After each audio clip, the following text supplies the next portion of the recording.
So our last speaker is Dr. Jean Popovici, and he's here from the Institut Pasteur in Cambodia. He's been doing Vivax research in the field there for 4 years, and is going to talk about a very unique study that was completed with some very close sampling and genomic profiling of relapses. Thank you, Jessica. Good afternoon. So I will describe a study we've conducted a few years ago. So it was a collaborative project between Institut Pasteur, David Serre and University of Maryland with the support of the National Malaria Control Program in Cambodia. So originally our study was designed to evaluate chloroquine efficacy and identify genomic markers of chloroquine resistance in Cambodia because there was at that time reports of treatment failure. And it was a quite straightforward setting. The idea was to get an unambiguous phenotype of chloroquine susceptibility and have a parasite with resistant phenotype and susceptible ones. Do whole genome sequencing on those, GWAS association studies behind to identify genomic markers. The big issue here is getting an unambiguous phenotype for P-Vivax. It's something really not that easy and completely different than what we can have in falciparum. And we could do in vitro work to get the intrinsic susceptibility of the parasite. However, there's no continuous culture of the parasite, and at that time we were not very good at doing short-term cultures, which is possible and which we do today. So most of the work and what we have done was in vivo therapeutic efficacy study, and the big question here is how can you deal with teasing apart recrudescence, so treatment failure, drug resistance from reinfection and relapses. So we came up with this study design that really aimed at reducing a maximum of confounding factors that could affect the outcome of the follow-up. So we enrolled P-Vivax patients, clinical patients coming with acute malaria and seeking for treatment. We gave them supervised chloroquine treatment. And the key point of our study was to relocate those patients in a no transmission area for the whole duration of the follow-up. So we were sure that they would not get reinfected. So we were able to enroll a quite small sample size. However, those patients accepted to stay for the whole duration of this follow-up in Bandung City where there's no transmission. So during 2 months, we could, every 48 hours, do a finger prick on those and look at parasite recurrence. We also had a non-relocated arm treated also with chloroquine and one treated with DHAP paraquine I will not talk about today. And for all those patients, so we looked at the parasite clearance, initial parasite clearance to evaluate the efficacy of chloroquine. And during the 60-day follow-up, we would do clinical examination every 2 days, finger prick collection to do parasite detection by microscopy, but also by PCR, because we have a mobile laboratory installed in this setting. So we could do on real-time quantitative PCR to detect the parasite. We would also genotype the parasite and compare initial infection and recurrence when possible. And key point here for drug resistance, we could measure drug concentration when we detect parasite recurrence. In case of symptomatic recurrence, we would treat the patient again with chloroquine to see if there was a difference in the efficacy of the drug. So it's not the purpose of the talk here, but very briefly, Vivax is not resistant to chloroquine in Cambodia, very clearly. All the different aspects we could evaluate all showed that parasites were susceptible. I won't go into detail, but I'm happy to talk about this later. I think actually that probably a lot of Vivax drug resistance studies or studies that claim there is drug resistance have a lot of flaws, and it's probably overestimated all around the world. So anyway, we have our patients that we are sure they were not reinfected. We show that they don't have recrudescent parasites, so we're dealing with relapses for all those patients. So what we had, so this is the picture of the follow-up results we got for all those patients. So every line here is different patient, the 20 patients we had, and here on the x-axis is the different days of the follow-up, so up to 60 days. When it's green, there's no parasite detected. Dark red, it's when it's microscopically and PCR, of course, positive for Vivax. Light red is when it's submicroscopic qPCR only detected. And in yellow is when patient develops symptoms again and need to be treated with another course of chloroquine. So what you see is that clearly it's an extremely frequent relapse pattern. 60% of the patient within 2 months will have relapses. Most of them were asymptomatic, and most of them had gametocytes detectable by microscopy upon relapses. So clearly, relapses are frequent, and they contribute a lot to ongoing transmission. So what we did then is to genotype the parasites on initial infections and upon recurrence and compare those genomes. So we were able to successfully perform whole genome sequencing on for five patients, paired sample, initial infection and recurrence. And as you can see, for all those 5 patients, we could detect thousands of differences, SNP differences in the genomes between initial infection and recurrence, which shows also that it's not recrudescent of a resistant parasite. For one patient, it was much lower than the other, but still it was more than 5,000 SNPs differing between the two. We also did some SNP deep sequencing to be able to capture a bit more patients that were not successful in whole genome sequencing. So we got 3 more pairs of samples. And all in all, what we can say is that most of the relapsing parasites are different than the one we got from initial infections. I must say also that initial infections, what we call initial infections, are most probably also relapses from previous infections. And we had a good correlation between whole genome sequencing and SNP deep sequencing also. So the genomes of those parasites are different, but they are quite related also, as you can see here on the neighbor joining tree. So you have all the different genomes we could sequence. And the color code is for patients where we had matched data between initial infection and relapsing one. And so as you can see, often they would be close to each other. So this one is the one that had only 5,000 SNPs differing between initial infection and relapsing one. But as you can see here, this one are quite close to each other. Same is true for those two here. It's not always the case. For example, this patient BL10, the genomes are quite different. And when you look at where the differences are in the genome of the parasite, so you have here on the y-axis the different chromosome of the parasite and the coordinates on those chromosomes. And every cross indicates the SNPs differing from the initial infection and the relapse. And you can see in this case it was distributed throughout the whole genome, so clearly those two parasites are not related to each other. But for most of the cases, what we would see was blocks of differences and on the chromosome, and blocks entire portion of the chromosome that were conserved between the two genomes. So indicative, most probably, of meiotic siblings for those patients. So what we could see also is that there was really variable fate of relapses. So clinically, some patients became symptomatic, others stayed asymptomatic. But also, and as was mentioned just before for the Indonesian soldiers, in terms of multiplicity of infections. So it's quite well known now that many P. vivax infections, when you pick them up randomly, they have multiple clones in them. And so we could see this both with the whole genome sequencing and the SNP deep sequencing.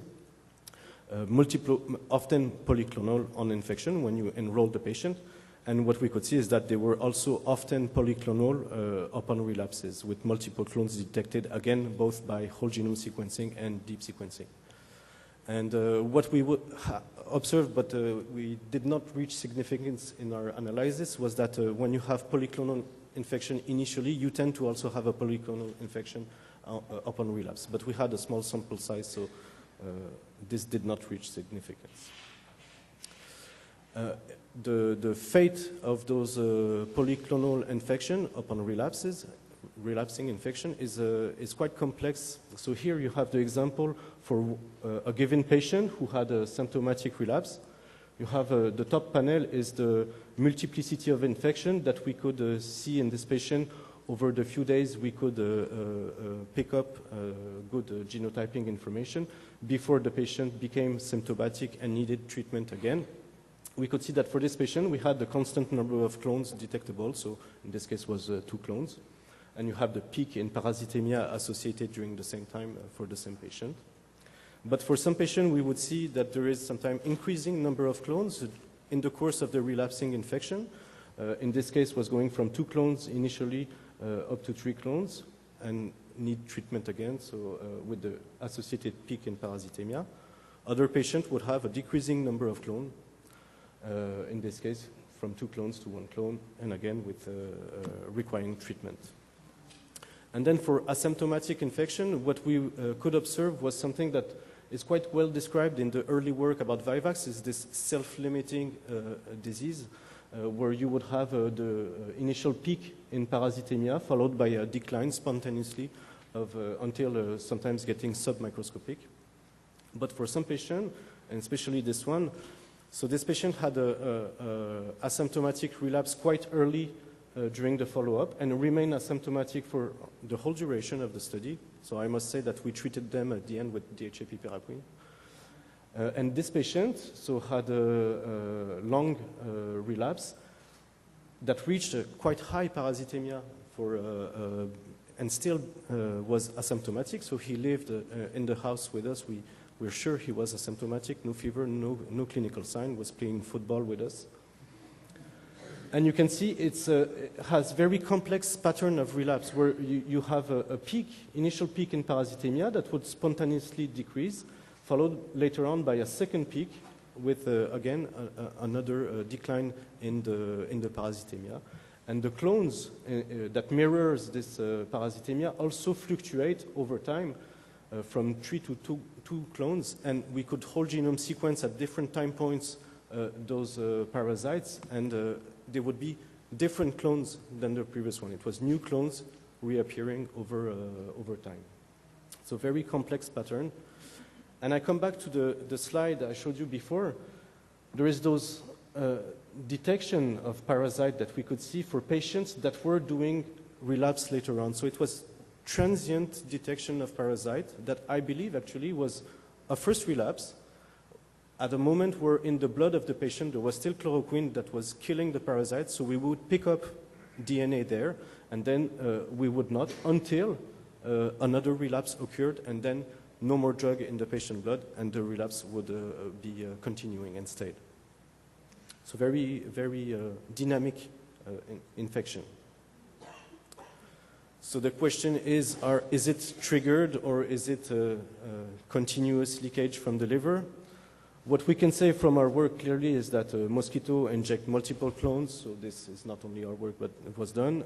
Meiotic siblings in a patient that certainly has hypnozoites from previous infection. There is one here on the graph, maybe it's much more than this, and this is a real question. How many hypnozoites is there in one patient? This we don't know at the moment. You will have the initial infection with the different clones coming out. It could be also a mixture of the clones coming out from the primary infection, but also maybe from past infection. It's a relapse. And then if it's a triggered relapse, we would expect that all the clones would get out more or less at the same time. But actually, it's not what we observed. So after a stimulus, unknown stimulus that everyone is looking for. But it's not really what we observe. We observe rather that there is a continuous, maybe stochastic leakage of parasite getting out of the liver that we detect as soon as there's no more drug in the blood of the patient. So we still speculate at the moment, but it looks like it's continuously getting out of the liver. So future directions of this work. The key point of our study was to relocate patient in a no transmission area. So by doing this, we have real life infection. Patient living in endemic area, having a history of infection, having a liver full of hypnozoite, and that we can study to see how it happens. So we want to replicate this study and try to answer different questions. or do things maybe a bit differently. So first thing we would like to do is instead of using chloroquine that stays finally for 20 days in the patient blood, maybe use a short-lived drug such as artesunate and see how soon is the relapses occurring, and probably longer follow-up, how long do you need to wait to see at least a difference in the different patterns. Probably not 11 months. It would be difficult. With this kind of study, we could do different things, try to see if there is determinants of hypnozoite activation, so even if we could think it's continuous. Maybe looking at erythropoiesis marker, maybe the parasite would sense in a way the reticulocytemia of the patient and get out in this case. So here you have the result of hemoglobin concentration for the patients we studied. We didn't see anything striking, but we had a small sample size, so it would be good to increase the number of patients. Markers of hypnozoites, we're all looking for the same thing. We looked at different antigens by serological analysis. Might be good to look at proteins as well. Again, we didn't see anything striking in our study. What's happening? Is there something that controls the transition from asymptomatic to symptomatic? Why some patients will become symptomatic and others will not? So we obviously think about host immunity, but maybe there are some parasite determinants that are involved in this. Or like the parasite itself self-limits its density to stay low profile and keep going. So all this is unknown questions that we could try to answer by replicating this study. So I'll finish my talk by thanking all the patients who accepted to stay 2 months far from their home, but not far from their family. Usually it was one patient and the whole family, so all stay in the same house. It was quite lively.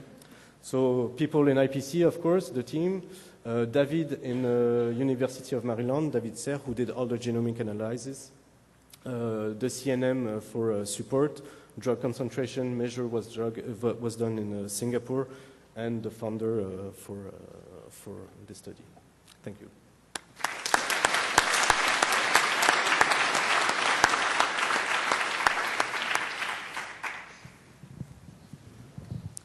So questions for Dr. Popovici? Yes? There's a microphone back there. Yeah. Thank you. This is very nice setting of the study. Completely different with the Indonesian soldiers.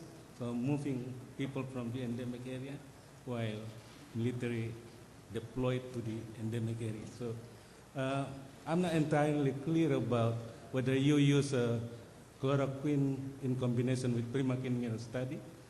No, it was only chloroquine. So, chloroquine. Yeah. This is a very interesting study because it clearly shows us that chloroquine or other antimalarial drugs that I have seen as well in Indonesia, that it could clear the parasite totally, cause blood stains, and it will take a while to get the what we call relapse. My question is then, what is the function of giving primaquine? Because scientifically, it is very difficult to distinguish that the primaquine could actually access the liver cells and kill the sporozoite, the hypnozoite on site. The second one, rather than worrying about G6PD, why just don't wait until the relapse coming in and then we treat again with the full course of schizontosite or blood states only. So this is my primary considerations, and also based on my experience in Indonesian setting, we observed 5 fax cases in 2 sites, one in the west side of Indonesia and the second in the eastern part of Indonesia, which is Papua as well. And we found out that the current drugs, ACT, could completely clear the parasite, 5-fax infection, of course. And then we didn't see any relapse, reinfection up to 42 days. So this is a clear data that show us that Yeah, so we can actually forget primaquine treatment. Thank you. So forgetting primaquine treatment, I don't know, but clearly there is issues with using primaquine. I don't think it's a good idea to wait that the relapse occur before giving the chloroquine again, unless you do PCR on all patients every 2 days, and I don't think it's realistic. So you would miss the hypnozoite reactivation.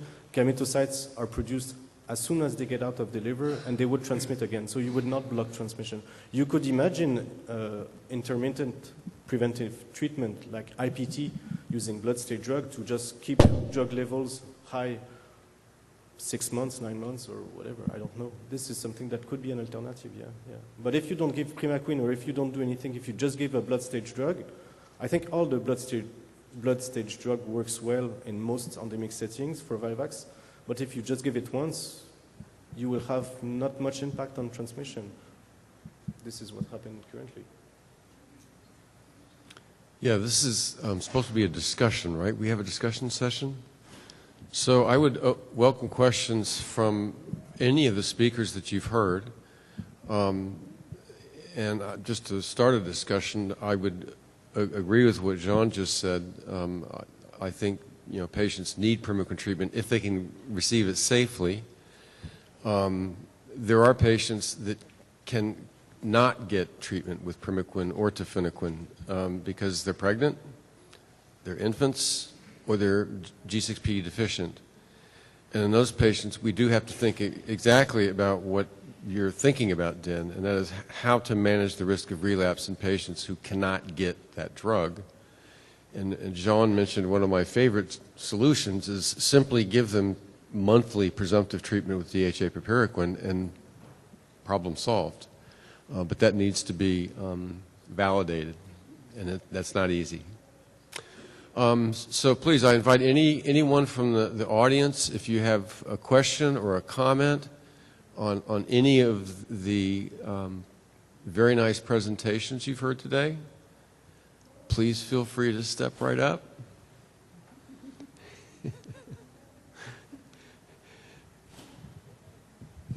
Jess, you want to make a comment? I guess I would just say with Dr. Popovici's presentation, I was just struck by, when you sample so closely that you see, so many instances where you can find the parasites, and you almost can imagine that if you used an ultrasensitive test, that you might find even more time points. And so, we think about relapses as happening at intervals, but how, is it really happening at intervals for most of these patients, or is that just what we're seeing, which I think, Erica also mentioned earlier.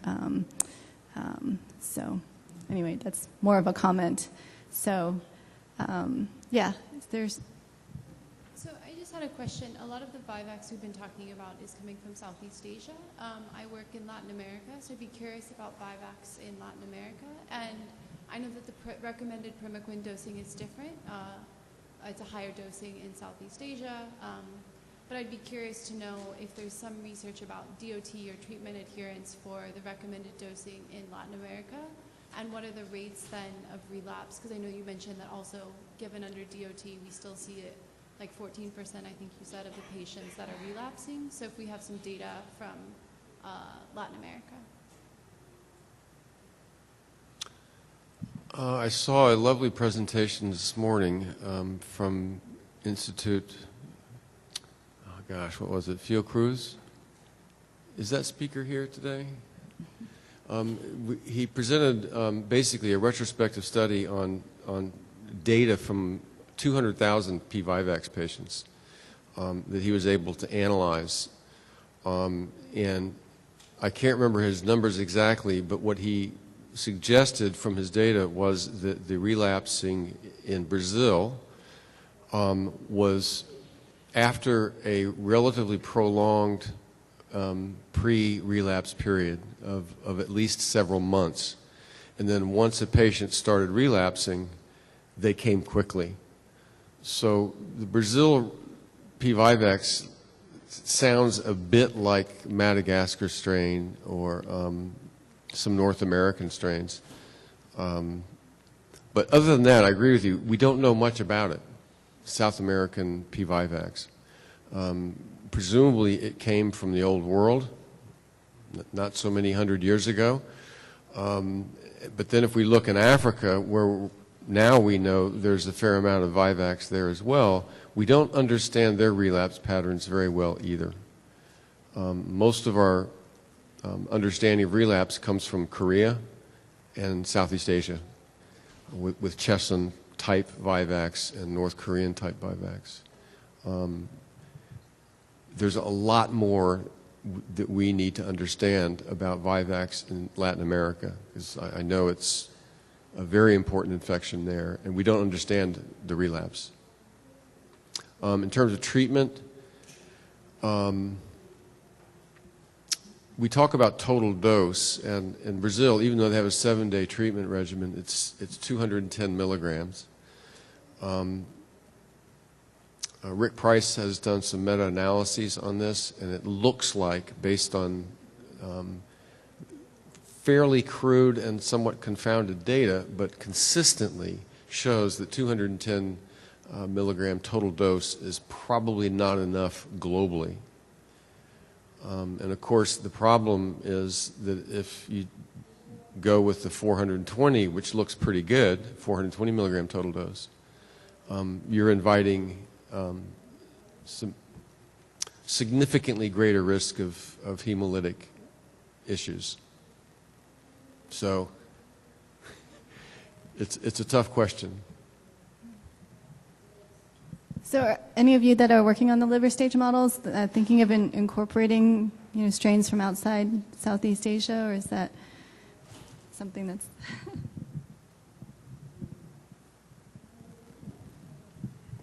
So I know our group and others, we're very interested in getting strains from all different parts of the world, because it's true most of the experimental infections that all of our groups have done is from Southeast Asia. So logistically, it's difficult to run these models in general, so it involves either going to the endemic region and working in someone's laboratory there and being able to do the infection, or being able to ship infected mosquitoes to a laboratory that can then run the experiments. But we're very interested in this, and our funders are as well. So it's something we've been trying to do, but we haven't been able to logistically get it to work out yet. Thanks for organizing this symposium. So I have a question, and also finally sharing experience from French Guiana in South America. I don't have the exact numbers, but for sure people are relapsing mainly around day 28. It's like almost as a clock coming out in these days. But the exact percentage of those people experiencing relapses, I don't have the figure regarding that. And it's more a question regarding the dose regimen. So French Guiana is a part of France, and we have those huge discussions regarding the total dose that we should administer because of people looking and soldiers experiencing relapses in France, coming back from French Guiana. But those failures are not properly characterized regarding drug intakes or absorptions, or even those cytochrome mutations. And it seems that even in Asia you have relapses, but the majority of them after permethrin, and the majority of them seems to be linked with these cytochrome 450 mutations. So yes, I don't know. My question is, should we really double dose for everyone with the risk that's raised?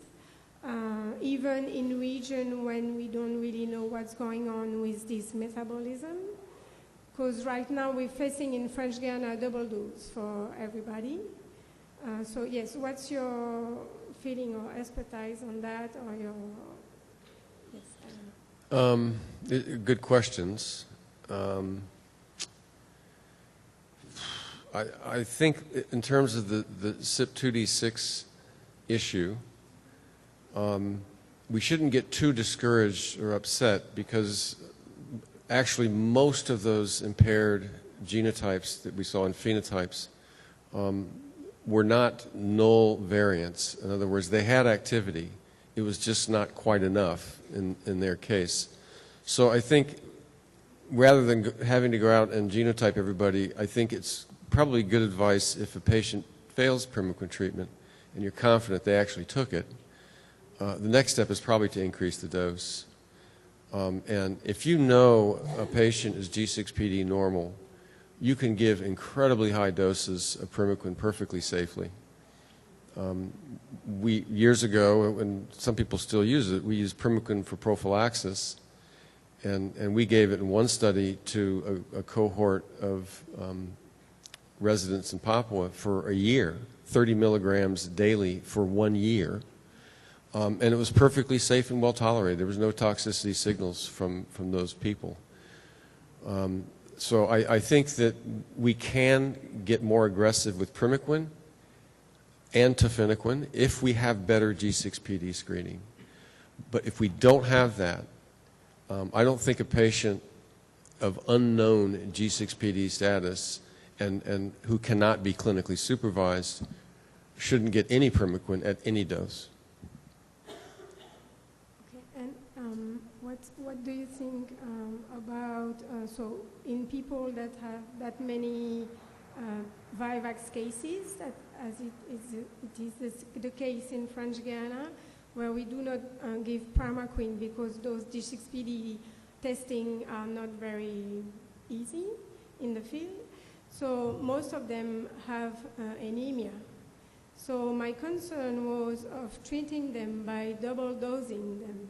Even if you do not have that clinical side effects that you could observe clinically, I assume that the biology and the erythrocytes are hemolyzed, even if it's only a little bit.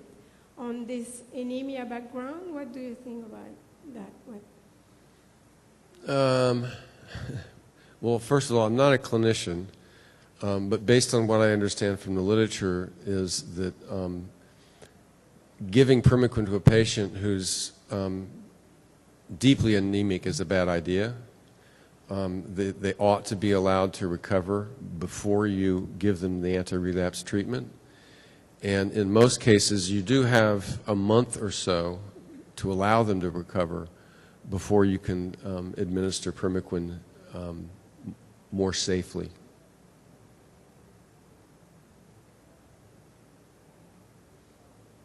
Wonderful session.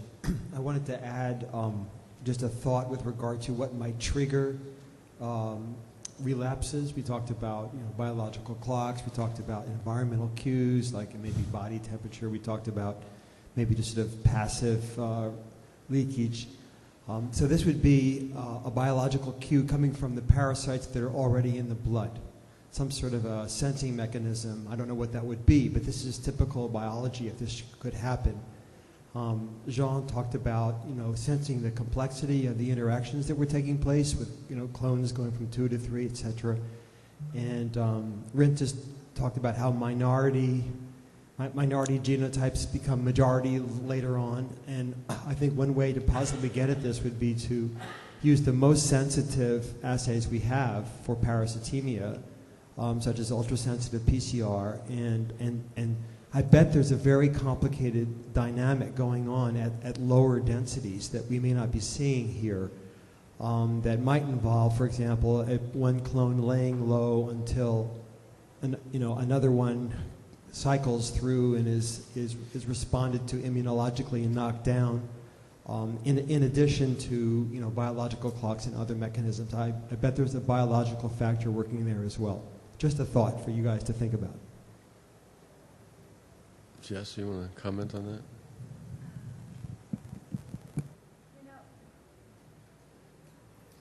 Yeah, no, I think that's a great comment. I guess it just reminds me of, we know that when you treat Southeast Asia, falciparum patients, you give them treatment after the, falciparum treatment wanes you start to see the relapses come out. So that kind of goes along with that sensing. And then I think there's, I guess, prior studies of sort of superinfection perhaps suppressing Schizon sort of egress from the liver. So I'm not saying that right, but there's a hepcidin paper that I know looks at that. So, yeah. Old studies, longitudinal studies in children showing that falciparum waves are often followed by Vivax, just naturally, even without treatment. The Vivax pops up after the falciparum goes down. Yeah, so yeah, definitely as, you know, we have more of the techniques to really look at low density parasitemia, because, you know, I think that's very important in malaria elimination in sort of the falciparum setting. Maybe we can apply some of those same techniques in Vivax. Yeah. There's another comment? Hi, it's a comment from, I'm a investigator from Brazil. What we know from some patients we follow outside the endemic area in the Amazons that relapses rate, they vary between 15 and 30%. We see a variety of intervals, and we usually see the first ones from 40 to 42 days, but it can be up to 6 months, so that's something we see. And we are doing trials evaluating 7 milligrams per kilo total dose to try to answer that question, because it seems that's not enough. And what we are doing also in Rio is it's genotyping for CYP2D6, and for patients that have the slow metabolized phenotype that relapse, we are increasing the dose even to 9 milligrams per kilo, and some of them respond, but we had one case that it didn't respond even to very high doses, so that's something that's interesting, but I think we should follow what Kevin said and contribute more and release more data from South America as well. So I just have a general question here that I don't think we can address, but one of the things that was surprising in the study that Jean described is the amount of relapse we have, and I think one of the things that he really conveys, it's important to do this study on patients living in endemic country, that the traveler is very convenient and gives you very detailed information, it's nicely controlled, but we might not really get the whole idea of what's the load of hypnozoite in the liver. And I think one of the big questions we have is, if we relocate a patient, how long will he relapse for? And that's something that I don't think NIH will allow Jean to play soccer for the next 2 years to try to test that, but is there a way to use, you know, a mouse model or in vitro model to really try to understand if we treat the blood stage, how long do we have to treat them until the patient is completely clear if we cannot treat them with Primaquine? Yeah, if I could just add on to that. I mean, Erica made a very astute point, and I actually wanted to ask you a question about it. You mentioned the synergy between chloroquine and primaquine. A lot of people don't like to talk about that because it's so complicated and we don't understand it at all. Did you validate that? Did you try to clear hypnozoites with primaquine as mono treatment, without chloroquine? Yeah, so we did try monotherapy with primaquine. What we haven't done head-to-head on the same isolate, just because the study gets so large, is we haven't done primaquine plus chloroquine, and then the triple therapy. But that's something we absolutely want to do, because we want to be able to see if we do see that synergy. Anecdotally, we think it's there, but we haven't done it in a way that it's been a head-to-head comparison with the same isolate. Yeah, Josh Berman earlier mentioned, you know, some quick things you can do that have high translational value. That's one of them. Yep. For example, we don't know which drugs we can or should be using in combination with tafenoquine at all. There's no clinical data on that yet. And there's some very big questions about some drugs that we use with primaquine out of necessity today, clinically. Lumefantrine, artemether lumefantrine, for example, is used widely for radical cure with primaquine, at least in areas where they don't use chloroquine anymore, like in Indonesia, Papua New Guinea, and other places. there's no clinical evidence that primaquine has good efficacy with that partner blood schizonicide. So the idea of this synergy, which is very real, if you look back in the literature long enough, there's very good evidence that plasmaquine or pamaquine, the drug before primaquine, worked very poorly unless you gave it with quinine. Exact same treatment regimen, just with or without quinine, it didn't work. And I think this is more pronounced in the liver stages because you have that host cell that, unlike the red blood cell, there's not as much probably host-parasite interactions going on, whereas in the hepatocyte where the drugs are being metabolized, there's probably a lot going on.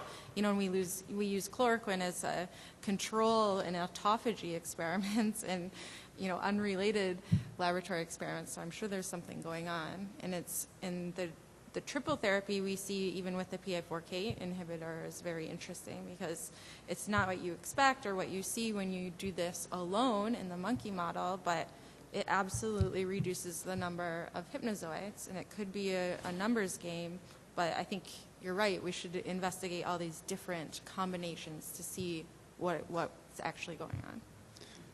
Yeah, and being careful not to be too massive with Yes. with the sporozoites. Don't be a little stingy with the sporozoites, please. Yeah. All right, yeah, I think, it's the end of a long day, so thank you for all of us for sticking it out with us.